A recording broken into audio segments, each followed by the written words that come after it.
podcast. Today I've got Nova on here. We've not met before. We've been talking. It's took 3 times to get onto this podcast today. Things have happened. It was my fault to start with. It's her fault the next time. And today I've got a cold. So I'm sure this video is going to get lots of speculation as to whether it really is a cold. So I might be blowing my nose throughout, and I don't really care what people think, you know. It's my journey for me. So if people want to speculate, then bring on the trolls. So I'll let Nova introduce herself. Yeah, I'm Nova. I have just gone 8 months clean of everything. My poison really was cocaine, but it comes hand in hand with alcohol. So I've given all up.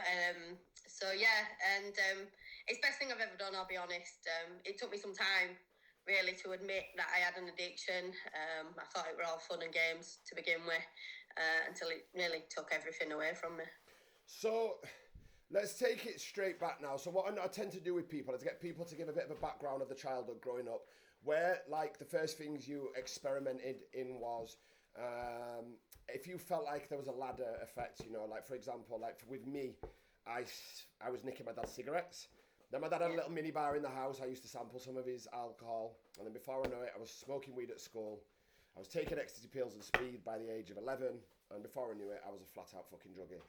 So let me know, like, your situation of growing up, you know, if you want to talk about which drugs you tried first off, it's quite important, I feel, for the viewers to know and to understand the ladder effect as such. Yeah, so really, I started smoking when I was quite young, just a thing to do, I guess, at school. And then when I was about 14, I would say we started drinking on a Friday night in a field.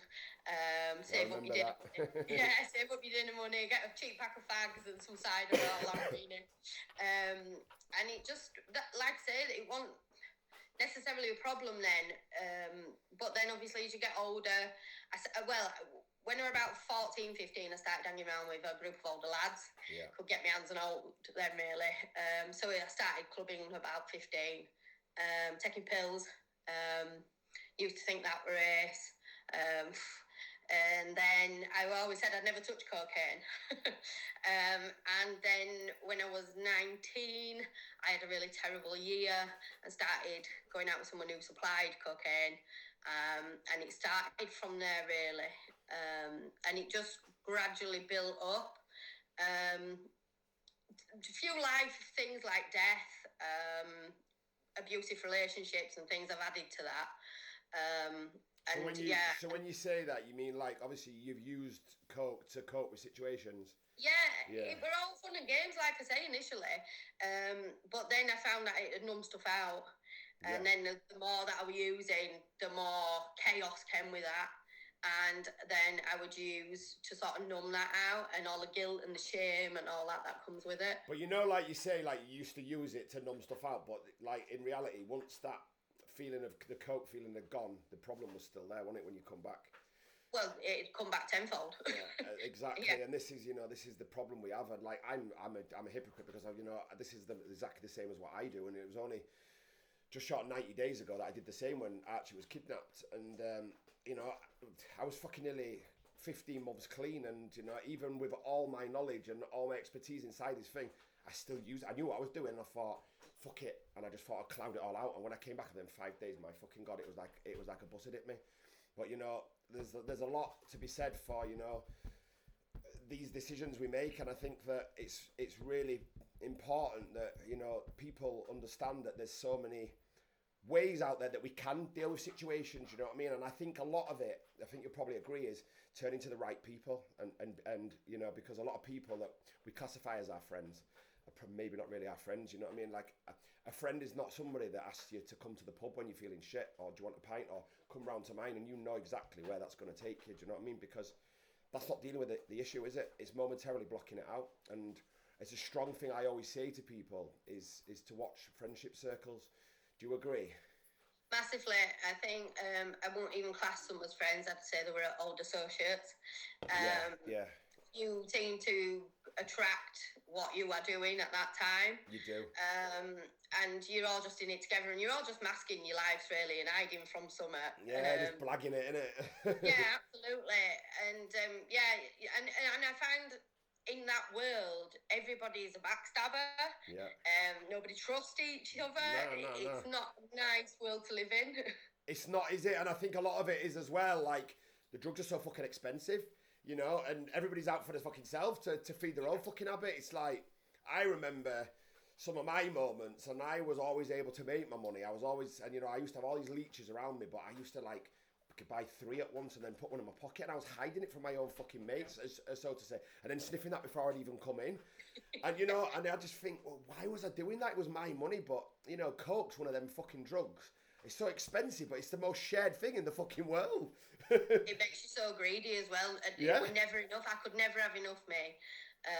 You know, I trick myself some nights and think, oh, I'll be good tonight. I'll have a bottle of wine. I'll have a bag just to not edge off. I've had an hard week, or I'm celebrating something. They're an excuse, whatever. And then, you know, then you'd have another bag, and then that just like, for me, it'd be 3 days. I couldn't stop. Absolutely. And, you know, it's interesting you say that then, because that was another question I was going to ask. So do you feel like, I mean, in your situation, was you always drinking at the same time as sniffing? To be honest, towards the end, I was dry sniffing, which made me even more paranoid. Right. Obviously, we all know about the curtain twitchers. That was definitely me. Everybody knows about me. Money to be in that state, I don't know. The neighbours must have thought I were crackers. But yeah, for me, I know, even though cocaine would have one that's destroyed my life and really got a grip on me, if I was to pick up a drink, I know that I would end up going and getting a bag. No way. So I wouldn't even put myself in that position now. So would I be right in saying, and you know, there's no right or wrong answer. There is a right answer to this, but it's for you to tell me what you think. That somebody in recovery today, somebody that's starting recovery and wants to stop taking cocaine, would I be right in saying that they should keep out of pubs and not be drinking alcohol? I think you have to change your complete and utter lifestyle if you want to get off it completely. Your friendship circles.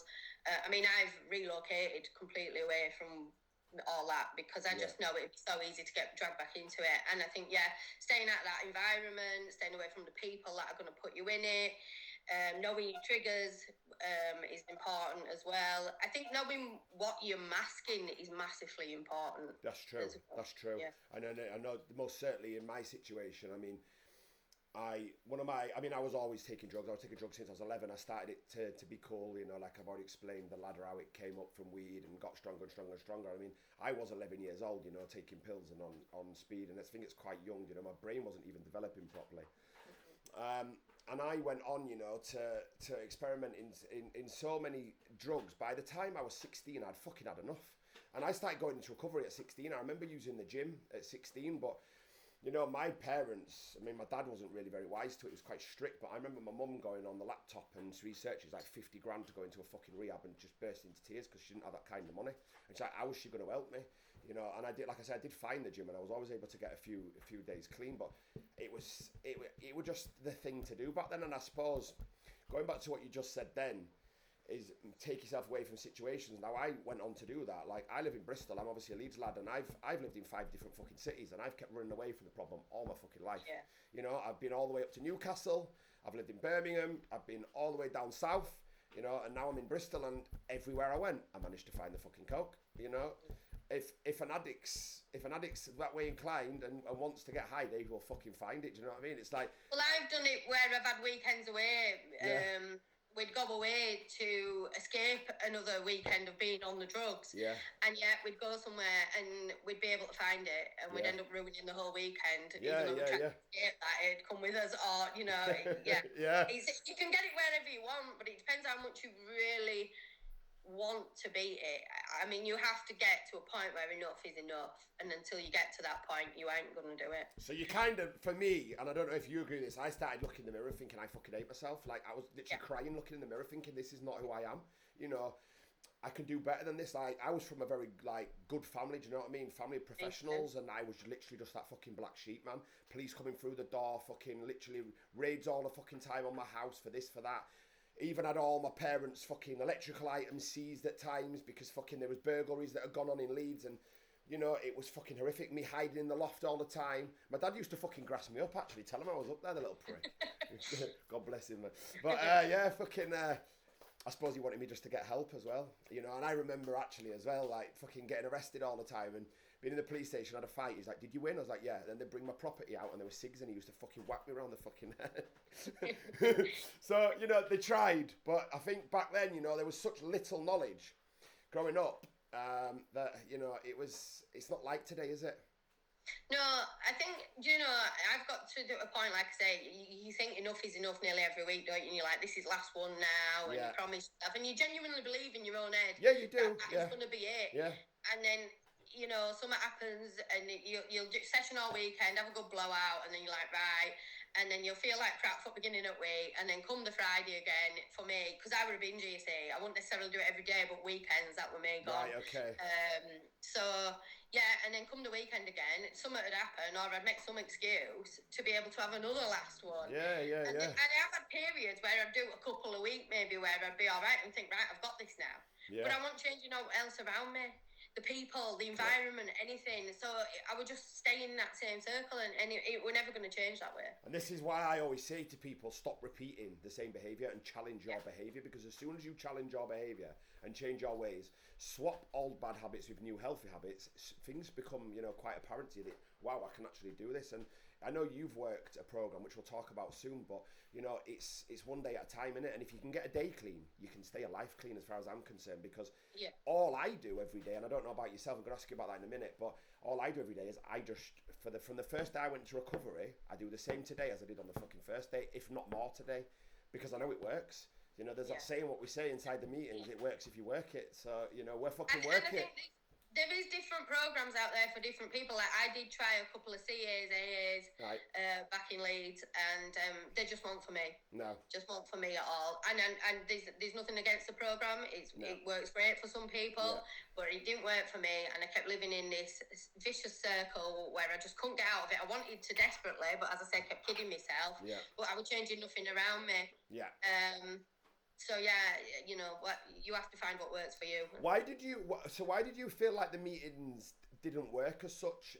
Is there a reason behind that? Because that was my mentality towards it as well. And I'm going to be entirely honest. I've done about 1,000 meetings in my time. I only go once a week now. I do work a 12-step program, which I'm doing for the second time.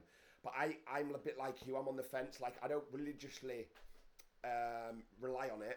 I implement other things, and I think like the main thing to me is gym in my recovery. But go on, I'll let you tell your side of things.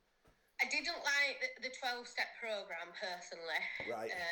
It was something that I couldn't really get my head around, and I didn't like the principles behind it. You mean like of God and all that kind of stuff, and higher power? To be fair, since going to rehab, I got the chance to go to church and go every Sunday, and I've been going ever since. Oh, wow.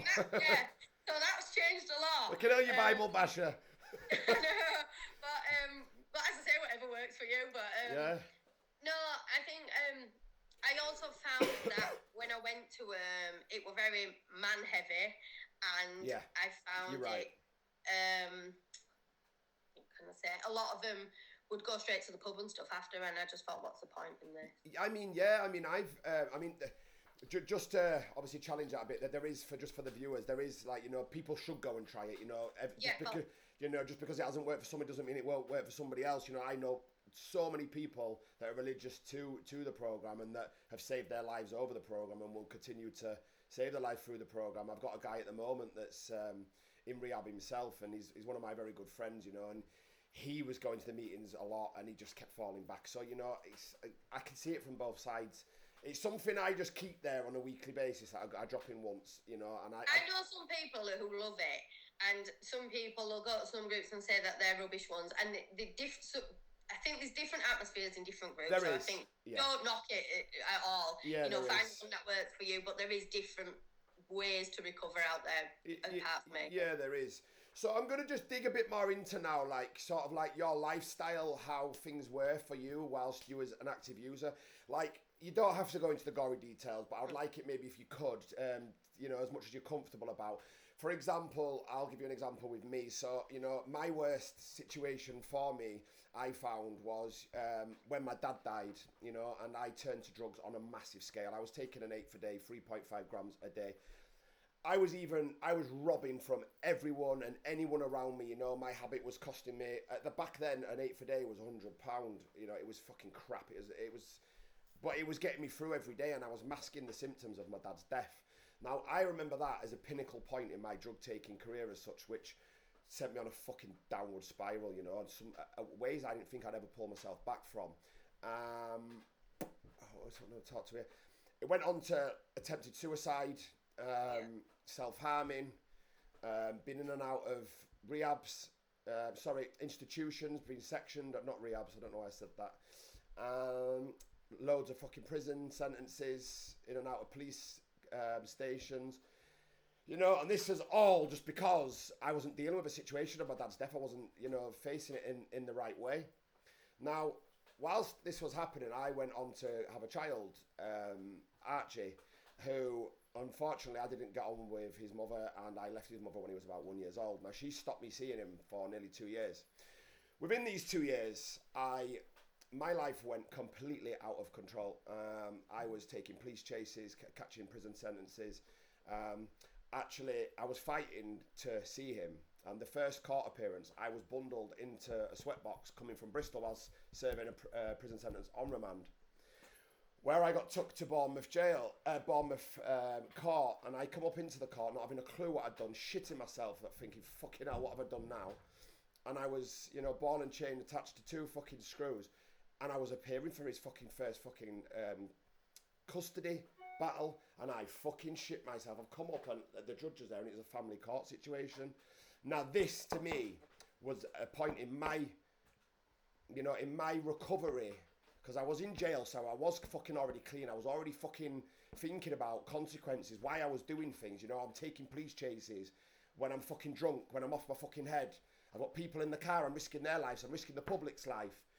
You know, and now I'm coming up, and everything I ever wanted was my son in my life, and I've looked at the fucking judge and I thought, this is it now, you know, this is it, you know, I've got to change my fucking ways. And I was released from jail, and I went on to fight, you know, and today you know, 7 years down the line, I now have full custody of my son, and I've changed the fucking everything around, you know, and I want this to be a story for people, you know, in general, that, you know, that we can fucking come back. Do you know what I mean? Like, who the fuck, I mean, it's very rare in this country a man can take, you know, custody of his child full fucking stop, you know, especially somebody with a background like what I just said to you, do you know? And I don't want praise for that, but what I want is people to recognise that you can come from fucking rock bottom, you know, and change your fucking life. And my drive, like I said, my downfall was my dad dying, and it got worse when my son wasn't seeing me, but then I managed to fucking flip it round because I used my son as my drive, you know. You can't recover for somebody else. You've got to do it for yourself. But you can have a vision and a drive. Think, that's my goal point. That's where I want to be. So that's my little story, mate. And I hope that makes you feel a bit comfortable about now you sharing your story. So really, I think, I mean, I had a good childhood, really good childhood. My nana and granddad were great. My mum was a single mum, but she was fantastic. Yeah. We had a really good relationship. My dad walked away when I was quite young. And you know what? Looking back through therapy now, I didn't think I really cared about that. Okay. I think it did had more of an impact than I ever thought it did. So people who don't see the kids, take a note, because it does impact on later life. Yeah. And I think now I've had a lot of therapy myself. I've got abandonment issues, and a feeling of not being good enough. Right. Unfortunately, my choice of men haven't been great. No. I've had a couple of abusive relationships, whether that be financial, emotionally, and physical. So that really reinforces feeling of not being good enough. Okay. So I've kind of been filling a void, I would say. I lost my granddad just before my 21st, which was quite unexpected, and he was like my male role model, I guess. Yeah. So that was quite a shock. My nana had dementia, so we had to move her back to Leeds at that point, and my nana was like my little best friend, and I couldn't really deal with that. And my mum will say that I acted like I wasn't bothered. It wasn't that. I couldn't face it. Yeah. So I masked that. Yeah. And there's been other traumas in my life. I mean, I was in an abusive relationship, and I had my 2 children, and there were a couple of police call-outs, and the social got called because of those, obviously. Yeah. I lied to social. As we do. You know, yeah, because I was so scared they'd take my kids. Yeah. Absolutely terrified. And I thought, if I could fix this relationship and maybe fix him over myself, then I'd be happy, and we'd have this happy fairy tale family. And I had this vision in my head that I couldn't let go of.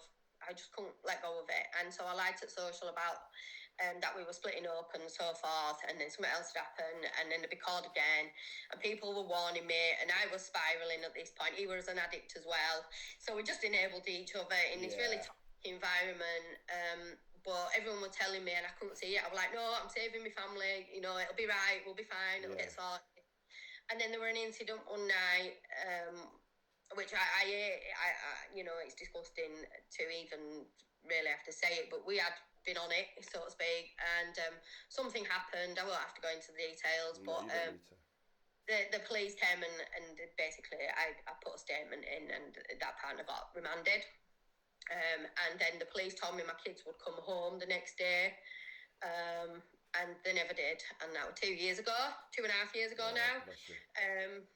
And I was left where my partner had just been remanded, my 2 children had been taken out of my care, the social had lied to me, telling me I was going to get them back, and I was left alone. Obviously, everyone in the villages knew about what was going on, kind of turned their back. I was judged, and rightly so in a way. And I absolutely, although I wanted to get my head together and I wanted to be there for my kids, I was left with nothing, and it just turned my entire life upside down overnight, and I couldn't deal with it. And how I got through them first 2 weeks, I don't know. It was black, and the social came and they told her spin on things, diversion and stuff like they do. And and that didn't help the situation whatsoever. So for 2 years, really, I battled trying to get myself right, and I couldn't do it. And again, staying in toxic environments and old associates and stuff, and being in the same area didn't help me whatsoever. The relationship between me and my mum, which had been good years ago, was obviously on the floor. She's ended up with my 2 children at the age of nearly 60, which, you know, I take my hat off to her. She does an amazing job, because they could have been in care. And I'll forever be grateful, and she does a great job, like I say. But when you lose your kids, which were my entire world, and yes, there was things they shouldn't have seen, and I am very regretful of that. They were my world, and they went, and he'd gone as well, and we had such a big trauma bond together. Do you know what I mean? It was massive. So that were my main people in my life, all just gone overnight, and I couldn't deal with it, and I just couldn't get myself together. I did work with a drug and alcohol service in Leeds within this sort of period. Now when the kids had gone, and I were in and out of that kind of. I were honest and open about it because I did want the help, but I still kept getting sucked back into it. And I were in self-pity mode for such a long time, rather than thinking, shit, Nova, get your act together. Your fucking kids need you. I sat there thinking, I can't believe this has happened to me. I didn't deserve this. I know that feeling, man. I can relate to it. And it's hard, isn't it? Because you know, like I said to you, I was taking fucking police chases. You know, I wasn't seeing him for 2 fucking years. Instead of doing the right thing, staying clean and sober, knowing full well what she'd tell him, that I'm a fucking druggie, I'm a cokehead, I was doing exactly what she wanted me to do. You know, if not worse. You know, so I understand. And that's what I did. And I kept going, and I'd make all these promises, and then let my family down again, and that just only bring on more guilt and shame. So then I'd use even more on top of that. So I were in this real vicious circle and stuck in a rut that I couldn't get out of. So I were working, as I say, with a drug and alcohol service in Leeds. I had a number of workers there, some good, some bad. But eventually, I mean, I did ask to go to rehab when the kids had gone because I knew I couldn't do it in the community. But they refused it and told me to work in the community, and it didn't help. Like I say, for 2 years, I were in and out of addiction and just spiralling, really. And then a worker, an amazing worker, got hold of my case, so to speak. And he said, right, you should be offered rehab. And I snapped his hand off. And then I went and did 4 months of intense rehab. Fucking hell. Well done, and it was the best thing I ever did. Don't get me wrong, I had a few blowouts before I went. Yeah, I know. Loads of people tell me that. I knew I was going into rehab, so I got fucked. I had one last time, man. I mean, I even tried the night before. I had a bottle of wine in a bag, and I tried to get some more, and everyone was like, no, you're going away, we're not taking you. Yeah. And you know what? I think it was God who made that happen, because if I'd have got more, I wouldn't have gone to rehab, so it was a blessing. Do you know what I mean? And I ended up going, and I did 4 months. I completed my therapy there. It was really intense. Then we were doing like 10 groups a day. Wow, fucking hell. 10 groups a week, sorry. Oh, it's good to fucking say. Sorry, I'm going to say that one. It's one a fucking hour, man. But best thing I've ever done. Looking back, I don't know how I did it because it was so strict. Yeah. But that's what you need though in recovery is discipline, and Yeah. you know, like that is the way it works. Yeah. You know, to reinforce to your brain that this is how I have got to live now. Like fucking robots, do you know what I mean? But the thing is, we're so fucking lost in them ways we are. Like you say, we do the things that we know are the fucking wrong things, even though we want to do the right things. And I think from listening to your story, because you were so young when you started with substances, you know, and you used it to block out everything, that's just learned behaviour. And, you know, your subconscious brain at the back of the ear is telling you as soon as something goes wrong, that's what you turn to, because that's the way we know. And it's, you know, it's repeating a pattern. Because actually, cocaine addiction is only a mental addiction, you know. It's, your body's not physically dependent on it. So I believe, you know, we get addicted to like a lifestyle and a way of dealing with things, you know.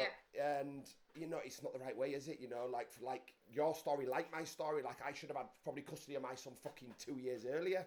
And I could have fucking done it because I wasn't really in a bad situation. They were all allegations made against me, which I give her, you know, I went to fucking prove, I let her prove them because I went and fucking did what she was saying to me when the statements were made, they were wrong, you know. But I was like, fuck, I can't believe this. I'm never going to fucking see him again. And instead of just going down the court procedure, I went out and fucking was being a fucking idiot, you know. And it were mortifying. And I genuinely did not see his fucking face for nearly 2 years. And it was the hardest thing I've ever done. I mean, I've been quite lucky in the fact that I have maintained a relationship with my kids because they are with my mum. Yeah. Regretfully, like I say, I have let them down and kept getting stuck in that rut. But I have maintained that relationship, and that bond is growing even better now. And we've just got back off a little holiday, which was amazing because my daughter's just turned 6. She's a right sassy madam. Yeah, so it was lovely to be able to do that and actually be present, like fully present, you know. I know. Not just showing up and going through the motions because you're tired because you've been on session. I know or them whatever. ones as well. Fully present. Yeah. Half-hearted, fucking turning up, I know what you mean, and then fucking feeling like shit the whole day, not really fucking showing interest in the life. I know it, man. I know it firsthand. Yeah, I do. Because I was on fucking supervised visits when I got out of jail, and it was fucking horrible, man. I felt like I was being treated like a nonce, man. It was horrific. Well, that's what I've got. I had to have supervised visits, and I would have never hurt my children. I loved them more than, do you know what I mean? Yeah. Yes, again, the circumstances weren't great, and I could have protected us more. But when I was in that situation, I was thinking that I would make the family work and everything would be all right. And really, I was living in cuckoo land, but that's genuinely what I thought, and we're holding on to it. We're never for the fact that I didn't love and care for my kids, ever. I understand exactly what you're saying, and you know, and I think the thing is today, you know, is that you are here and you are doing the right things, and I think that, you know, they'll, as they get older, if you decide to disclose to them, you know, where things were and what you did, I think they'll be fucking proud of you, man.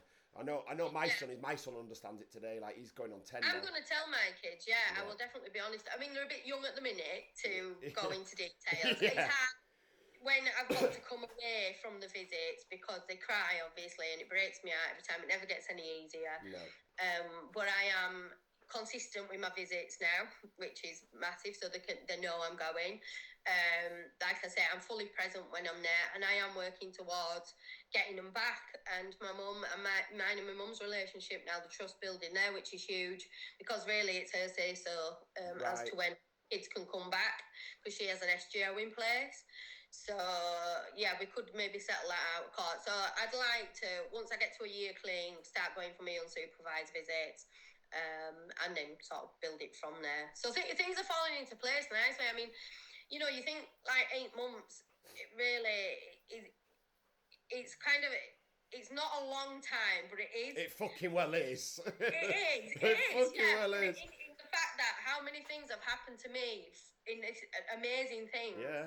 Like, and I actually love life again because I just felt like I were existing. Isn't it weird? I was just going through the motions and I wasn't living at all. And now life's great and these opportunities coming to me that I could never imagine that 8 months ago I was in such a dark place that I didn't even dream that this would be possible, really. 100%. And I said this to a girl I was speaking to earlier on, and I said to her, do you know what? I said, I always wanted just to fucking stop taking drugs. I wanted to stop taking drugs, stop drinking, and just know what it felt like for maybe a day or two. And then when I managed to get that, And then all my, you know, I mean, I started documenting fucking videos on TikTok. I never fucking realised that people would take off. And I'm looking and I'm just growing as an audience, and people are starting to listen to my journey. Before I know it, I've got 250,000 people following me. And I'm thinking, fucking hell. Then they're starting to get paid from here, there and everywhere for all these videos I'm posting. Then I'm getting opportunities. Then I'm getting job offers in rehabilitation centres. And I'm like, fucking hell. And then I get custody of my son back in December. And then I'm like, this is all just coming. Amazing, yeah. Then I launched my own clothing brand, you know, and I'm like, this is just from being fucking sober. And all I wanted to do was just get a taste of what it was like to be fucking clean, you know. So as much as people fucking try and, you know, and you probably get it as well, like, you know, trolls that don't like the fact that we are fucking clean, like, do you know what I mean? And go and have a pint, they'll say to me all the time, a pint would fucking take me straight back to where I fucking started. Absolutely. Do you know what I mean? And I'm fucking proud of you, mate, because I know how difficult it is, you know, changing learnt behaviour that you've dealt with all your fucking life. And it's, like I say, you've got your drive now, your kids, and you've got your head in the right place. And it's very difficult to lose that now. Trust me, I know. Yeah, because I haven't got a relapse in me. I really ain't. I could never, ever put my kids through that again. No. And they are my everything. And I'm disappointed in myself, but I've accepted what I've done. I had to. I've had to go through the pain and actually experience it clear-minded rather than numbing it all out. And, you know, the future looks bright. The future looks bright. I'm glad to hear it, and I'm glad to see you so positive. Like I say, it's the first time I've met you, but we have shared some messages, and it sounds like you've got your life intact. So can I just ask you a few questions? I always do this people at the end. If you don't feel like you want to answer them, then don't answer them. It's just a few questions that people tend to ask, and the audience like to know these kind of things. So, am I right in saying to you that, you know, if people want to get clean and sober from A-class drugs, that your advice to them would be to not be drinking alcohol? It's, you know, alcohol is a gateway drug, and to go and pick up fucking coke. Yeah. It lowers your inhibitions. You think differently, don't you? So it's just easier because you think, do you know what? I'll just have that one bag, and then you're back to square one, aren't you? With your pint. So, I mean, what made you realise you was an addict? You know, at what point did you realise that, you know, your life was out of control? I am an addict, kind of thing. When I look back now, I realise that even with alcohol in the early days, I had an unhealthy relationship with it because I was all or nothing. Right. But I used to find it quite funny because it'd be, you know, I'd be the crazy party girl and I'd have all these funny stories, and I've been out for days. So really, I think I've been an addict since I can remember. I mean, the coke just topped it off massively, you know. But I think I've had an unhealthy relationship with drink and drugs since I can remember. Okay. Did you ever experience anything like paranoia or psychosis through drug taking? Yes, like I say, curtain switching. Yeah, absolutely. I didn't used to initially. Didn't used to at all. I'd have my tunes blasting. I'd be loving life, and then paranoia kicks in. That kind of can be somebody else though, because they used to kick me paranoia off. Right. So so that didn't help. But I think because I knew it were wrong as well, and when everyone found out, when the kids went, I knew I shouldn't be doing it. In my head, I knew it were wrong. So that'd be like, I'm thinking everybody's watching me. Yeah. I know them ones as well, man. Yeah, I mean everybody knew anyway. But I did get real bad paranoia. And I took some fet once because I'd run out of coke and somebody up street sold some fet, and I just had a massive breakdown on it. Just sent me head west as well. I've had breakdowns, I've had paranoia, you name it. And so, like, what's your worst sort of like week, like money wise, like quantity wise? Like, they love to hear these gory details. You don't have to say if you don't want to. Do you know what? I couldn't even tell you. I've spent thousands and thousands, and me and my ex. I can't even tell you how much we'll have spent on it. It's disgusting when I think of the memories that we could have made. But I mean, at one point it will become in daily use. I mean, as I say, I'm more of a binger, but I was with a partner who was an addict who would use daily, maybe. So that would, if it were there, I'd take it. So it were quite bad. I couldn't even put a total on it. Put a ballpoint on it. I mean, no. I know I could have bought a few houses for sure, me. Well, we'd get half an eighth. And then share it from there. But then that was never enough. So you'd lose count of how many half eights we'd get. Yeah, or start off with that one bag that you're going to have that leads to, and then you end up spending more money that way anyway. And I mean, I have this argument with people all the fucking time. I've been arguing with people recently about the difference between crack and coke, and they're saying crack's more expensive. I'm like, that don't fucking work like that, mate. It's like, literally, I could do a gram of coke and it's gone, mate. Do you know what I mean? 2 fucking pinches, it's gone, man. Do you know what I mean? Your tolerance gets higher and higher and higher. Oh, massive. And you know these receptors in your fucking brain that, you know, you used to have a good time from it. They block up, and that's why we end up getting so fucking paranoid, and, you know, because it doesn't give out a good feeling anymore. They're fucking blocked. And we've got nothing, your brain's got nothing to give back out anymore, and each second it comes in, you're like, fucking hell. Yeah, I mean, I've been that paranoid that we've been walking around the house with knives and that, thinking people are coming in the house and stuff like that. Just absolute chaos. Horrible. I don't know why, really, looking back now, you'd want to be in that state. And this is what I mean, and this is why I do the awareness I do through the videos, like I'd make them funny, but fuck me, that is actually fucking real life, man. Do you know what I mean? I've spent 5-6 days, thousands of pounds, locked inside my house. It's like a fucking sweat pit, fucking full of fucking smoke. I'm flicking the ash on the fucking floor in my fucking house. I'm spying out the fucking windows. I've got all tools around me. I'm drip wet through. I had a fucking shower, and I'm just fucking thinking, what the fuck is going on? Then I got my mum to come round. It's Christmas fucking day. She opened the door. Oh my God. She says, no. I said, Mum, please go to the shop and get me 2 bottles of wine. I'm not doing that. I said, no, it'll take the edge off. she got me out with her. I'm a paranoid, and I'd go, I just need a last bag to take this edge off. And just be even more paranoid. It's crazy how it makes you think, really. Yeah, because you're just chasing it, aren't you? And you know, it is, your brain actually forgets fucking pain, you know, and it remembers that pleasure. And I always put it like this way. I always say, this is how women go back to childbirth so many times, you know what I mean? Because we forget pain. Our brain fucking forgets pain, you know? So all these dark times we go through when we're on coke and our drugs full stop, we forget about it, and it starts craving that first line, that first hit, which is maybe all right, you know? I'm not going to try and glorify taking drugs. No, that's what I say, same, yeah. Do you know what I mean? It's a few fucking seconds, minutes. For me, I probably have the maximum 10 minutes. 10 minutes on a session, and that is it. Then from then, it is downhill, and I can't stop. Then I'm fucking laying in bed thinking, why the fuck did I do this? Then I start coming round again a bit, and then I'm on the phone again getting more, because it's just what we do, innit? Do you know what I mean? I used to find I would literally burn myself out, like the money had gone, no one would be up. Do you know what I mean? Literally to the point of I couldn't get no more, or I'd be that ill, like in bed, like that. Yeah. You become an embarrassment, don't you, really? But then I'd sleep for a day or two, get a kebab, that would be standard diet. Great. And then, because the feelings had come back, and that shame, that guilt, that disgust, whatever you want to call it, it's, you then use on that, because like, I can't deal with this. I know what make me feel better, and then bam, straight back on it. Yeah. So have you got any like health conditions that have come from taking drugs? Anything that's... Yeah, I've got a massive hole through my nose. There you go. So it's fucking... Yeah, I know, I laugh about it, but it's not funny. And the pain of that going through, and when that went through, I thought, right, that's a sign to stop. And guess what?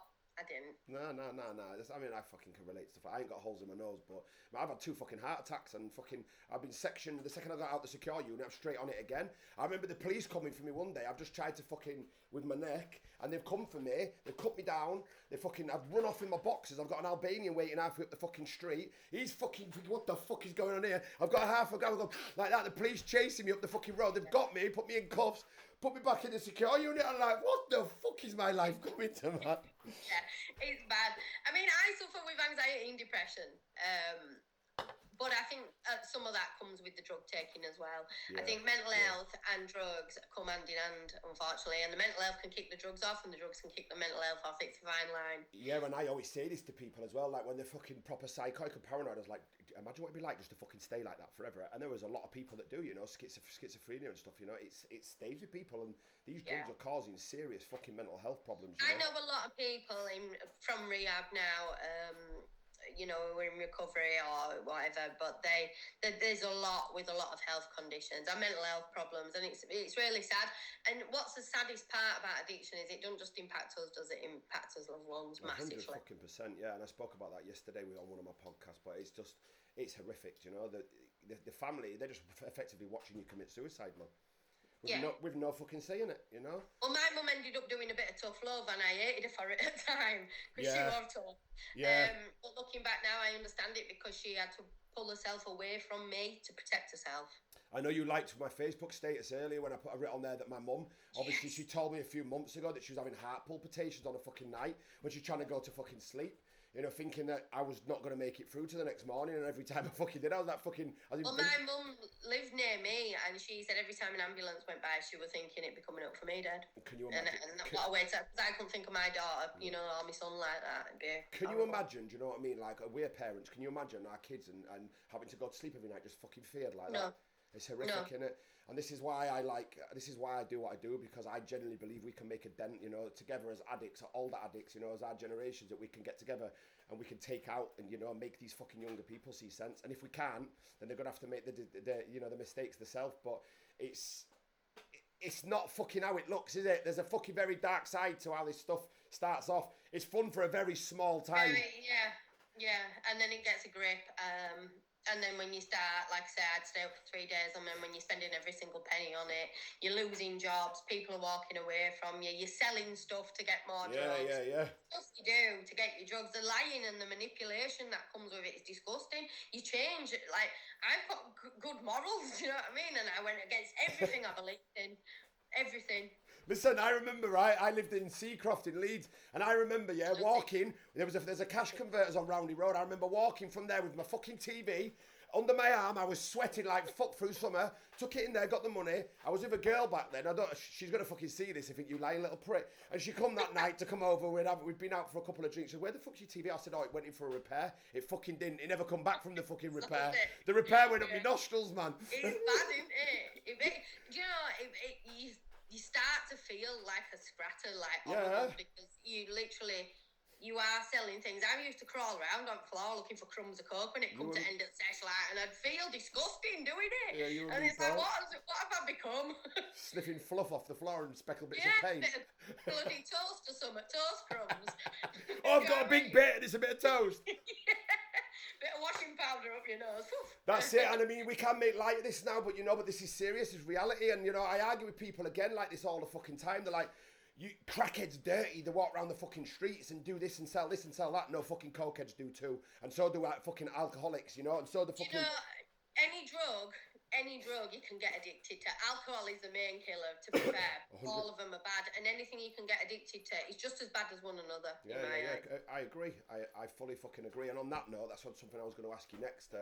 Sort of like the second to last closing question I'm going to ask you. So, weed, and there's a lot of people on my pages now, I would say in the thousands, maybe tens of thousands of people that have, gracefully stopped A-class drugs. But they've done that by moving to weed. So is that not something that you think is a great idea? Personally, I won't. I think, a drug, as I say, any addiction. I knew someone who smoked weed and suffered terrible paranoia on it. And similar symptoms to what cocaine effects give, really. I agree. So I know a lot of people do smoke weed. It's never been something that I've really loved. I don't even like the smell of it, so it doesn't bother me. I wish I felt the same about that as I did coke. Yeah. But I mean, it's difficult to answer that one. I won't personally. No, and I mean, like, I was a weed smoker from the age of 11 till I was 18, and I suffered from severe paranoia and psychosis, and it was very similar to the feeling from coke. Yeah. But obviously, I went on to harder drugs, and I've never touched it ever again. But I just try to say to people, just take it all away. Do you know what I mean? Just because you're not fucking free in your mind, you still get being controlled by substances. You know what I mean? That's it. You can just fucking use the gym in the same way. 20 minutes of exercise a day will create natural endorphins in your brain, and it gives you that high. I fucking know that. That's why I do it so much. Because I was sniffing that much fucking coke. That's why in all my videos I'm always either walking or I'm in the gym. I'm doing something that involves fitness. I ain't doing that, right? Because I want to. I'm doing it because I have to. Because I know if I don't fucking do it, I'm likely to be back out there and ruining my fucking life. It's like what Nova said at the beginning of this. It's a whole fucking lifestyle change around. You don't just sit there at home and decide I'm going to stop taking drugs today. Right? I'm going to not see anyone, and that's going to be it. I'm going to delete the numbers. Soon, before you know it, you'll be fucking doing it again. You have to fight back against your issues and change your fucking And sometimes ways. You have to break your own heart doing that. You do. Yeah. But yeah, for me, I've had to really... I when I went to rehab, they told me I had 1 foot in one camp and 1 foot in the other, and I think I kind of still wanted to hold on to that life. It's all I ever knew, I guess. Yeah. But then I realised that there were no... And I didn't even go back home. I didn't. There's great fear in there of like, oh, I'm gonna have no fucking friends and this, that, and the other. But actually, you realise, because in my situation, you know what I mean. I wouldn't speak for where I am now, but like for I've been in recovery back in Leeds, where very close friends I were grown up with. Where the fuck were they when I went into recovery? Because they weren't fucking there anymore anyway. Coming to say, "Oh, you're doing fucking well." I've got 250,000 followers. Half of them are my fucking mates. They will just scan past. Everybody that comments are people I don't even fucking really fucking know. Do you know what I mean? People like yourself, and they're the people that sing your praises, because them people was never really your fucking friends. They were acquaintances. Yeah, I mean, I'm very lucky. I've got two best friends who are from Leeds, and they've been really supportive of me. You're always trying to build me up and tell me to do better, and they've always been there, and I've done it, and they're so proud of me. So I'm very lucky to have them. But I've also got now around me so many people from rehab and this area I'm in now who are in recovery themselves, and we're so supportive of each other. Yeah. And you know what? And it's just, we don't even mention drink or drugs. I mean, we laugh about it, saying, "Oh, yeah." But our whole lifestyle now is built around this sober life, and it's brilliant. And you know, I get such a buzz. I go walking, I volunteer to give my time. I volunteer for a homeless place, which is lovely to do, and it just gives you such a buzz. And being clear-minded and not having no guilt or a regret is fantastic. And knowing that I'm building a brighter future for me and my kids. Yeah, and it sounds like, do you know what I mean? You are definitely on the right path. You know, I can tell by the way you talk, tell by your personality, I can tell by what you've said. You're definitely on the road to riches as such. So I wish you the best of luck with your journey furthermore. So, yeah. You know, I'm going to tie this up here, but is there anything you want to just say, like closing things, anything you would recommend to people to, you know, in their lives to push them to succeed and change their ways, or the younger generation? Is anything you feel that's detrimental to the public? Yeah, don't start taking drugs. Yeah, pack it in. Just, I think if you do feel you've got a problem, be open and honest about it. You can't lie about it, because you really have to go through it. And there is help out there. There's lots of different support places now, drug and alcohol services. There's rehabs out there that you can get funded if you're eligible for that. Just seek the help, because honestly, you know, like I say, 8 months ago, I never thought I would have got this far, and I have, because I was willing to take that help. I was ready for it, and it's brilliant. Sober life is brilliant. Well done. Guys, please, if you would like to subscribe to this channel, share these links and leave your comments below. I'm going to leave some links through to UKNA, which is what I use, to go on and have a look there, which have your local meetings. And I'm grateful for everybody for watching. Thank you very much. I've got to find the fucking stop button now. Pack it in!